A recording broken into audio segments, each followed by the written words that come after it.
Alright guys, it's your boy Ryan Thompson here. Today I'm comparing two phones that are really cool. I like both of these phones, and that's probably a good way to start off this little comparison. Is both of these phones came out around the same time, October of 2014 for the Nexus 6 and September of 2014 for the Sony Xperia Z3. That's the two phones we're comparing today. And both of these phones I really like. There are some features that they both share and also some features that they both lack. So first off, I'm just going to go straight into it with the screens. We've got a 5.2 inch 1080p IPS display on the Sony Z3, whereas we've got a 6-inch 1440p AMOLED display on the 6, the Nexus 6. By far, the Nexus 6 wins this, absolutely without a doubt. The size is better for me, the pixel density is better for me, and the display technology being AMOLED is much better for me. In my opinion, it's the by far better display. Now, on the Z3, we do have scratch-resistant glass, meaning that you're getting, we haven't got Gorilla Glass 3, which is what we've got on the Nexus 6. We've still got some scratch resistance, and we've also got an oleophobic display. Now, for operating systems, these are both running Android Marshmallow 6.0 very smoothly. There are some crashes on both of them, but at the end of the day, they're roughly the same in terms of their performance in the OS. That's when it comes to the actual OS and usability. Now, the Nexus 6 has a Snapdragon 805, which is slightly more powerful than the Snapdragon 801 found in the Z3.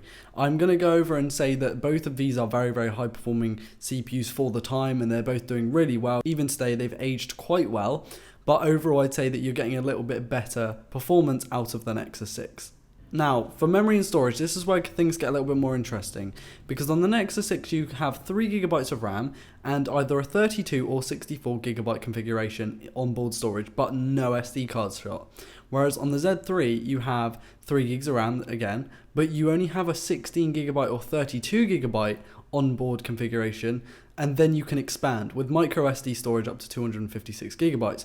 Now, I think it's quite difficult to pick between the two, because with your storage, that's your onboard storage that you get in pretty much any smartphone, that's your modern phones, your older phones, that storage that you get, that might be a 64GB, 128GB, 16GB, whatever it is, that's where you can store your applications. You cannot store applications, at least natively and really well, on an external card because of the different way that the interfaces work. So you could either go for a higher storage 64GB Nexus 6 and have no expandable storage, or go with a 32GB Sony Z3 and have expandable storage. Personally, I would pick the Nexus 6 for this because you can always store your photos and videos which you would usually store on an SD card in the cloud. Okay, for cameras, this is where Sony steals the show because it's got a 20.7 megapixel rear shooter, which is an awesome amount of megapixels, meaning you can zoom in quite a lot and crop in quite a lot. You're getting the ability to shoot 4K at 30 FPS and 1080p at 60 FPS, as well as 720p at 120 FPS. This is a really good configuration, and I think it produces really decent video and really decent photos as well. And then on the Nexus 6, you've got a 13 megapixel sensor that is natively and more like renowned's not that good. I mean, Nexuses have been known for their bad cameras, and this one's no exception in terms of the comparison between this and the Sony. Sony sensors have always been renowned as being great cameras. And again, you can shoot 4K, but it's really nowhere near the standard that the Z3 was, in my opinion. Obviously, this is subjective even. You could say that one produces slightly darker images or one produces slightly more vivid images. It depends really, but for me and for a lot of people, the Sony sensor is much better here. Now, on the front camera, we've got a 2 megapixel front camera for the Nexus 6 and a 2.2 megapixel front camera on the Sony Z3. Personally, I picked the one on the Z3. Again, it's just a little bit smoother, and in my opinion, I think for video it's a little bit better, if you're Skyping or something like that. Now, for sound, these both have stereo front firing speakers, which is really awesome. This is something that I love, and it's on both phones. Now, personally, I would go with the 6 because it's got a slightly wider speaker set, being that the screen is physically bigger, and also I think they get a little bit louder and a little bit less muffled. But at the same time, the Z3, you're going to have no issues there. To be honest, you couldn't go wrong with either of these phones for their audio capabilities. For battery then, well, we've got a 3220 mAh battery in the Nexus 6, and we have a 3100 mAh battery in the Sony Z3.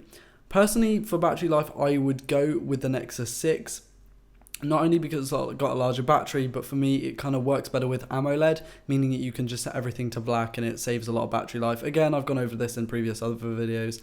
It's a little bit more efficient. Now, for extra features, these are things that I've kind of pointed out and I found online that are definitely some cool features on these phones. Okay, so the Sony Z3 is IP68 rated, which is awesome. Now, IP stands for English protection and basically means that you're getting like waterproof almost. It's not really waterproof, more like water resistant. It's definitely dust proof and water resistant over 1.5 meters for 30 minutes. For me, a waterproof phone is definitely going to be an added bonus, you know, but the way that they do it is a little bit different to, say, the Galaxy S7s or the Note 7s that you see nowadays. They use flaps, which are okay, right? They kind of sound silly, you know, use flaps to cover up the ports, you know, that makes sense. But it's just extra kind of gimmicky, plasticky bits. And to be honest, I think the phone feels a little bit less premium like this in terms of its design. For design and overall build, I'd go actually with the 6 because of these flaps. It's cool that it's IP68 rated, you know, it's just not something that I would really want in a design where there are flaps everywhere. Now you also get wireless charging on the Nexus 6 and you also get fast charging on the Z3. That's 60% in 30 minutes, that's quick charge 2.0. Just to note, the quick charge only occurs on Japanese versions of the phones apparently, and I'm reading this off GSM Arena, guys. I use all my specs I get off GSM Arena, it's much easier to use that. And that's it for the specs really. I've finished, you know, I've gone on about the specs. What do I think about these phones? Well, I like both of the build qualities. You know, you're getting glass on the front and glass on the back on the Z3, and you're getting glass on the front and almost soft touch finish on the back for the Nexus 6. Great build quality.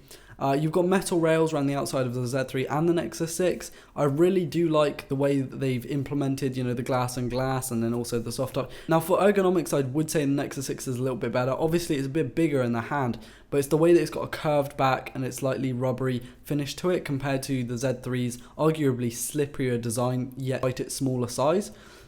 If I had to pick one of these phones, I'd personally go with the Z3 over the Nexus 6. And not to say that I prefer the Z3 of the Nexus 6, because honestly, I don't. Having the IP68 rated certification is awesome for me. You're also getting a camera button, as you know, dedicated shutter button. You're getting the kind of more premium-ish design in terms of the glass on glass, and you're also getting the more rounded experience. The Nexus 6's camera kind of makes it up for me. I think the Z3 has a much better camera, and for that reason, pretty much alone, and the IP68 rating, I would go for the Z3. And uploading one video every Friday has kind of made my life a hell of a lot easier, and I'm able to do a little bit more in these videos. So thanks for watching, guys. It's been your boy Ryan Thomas, and I will see you in the next one. Peace.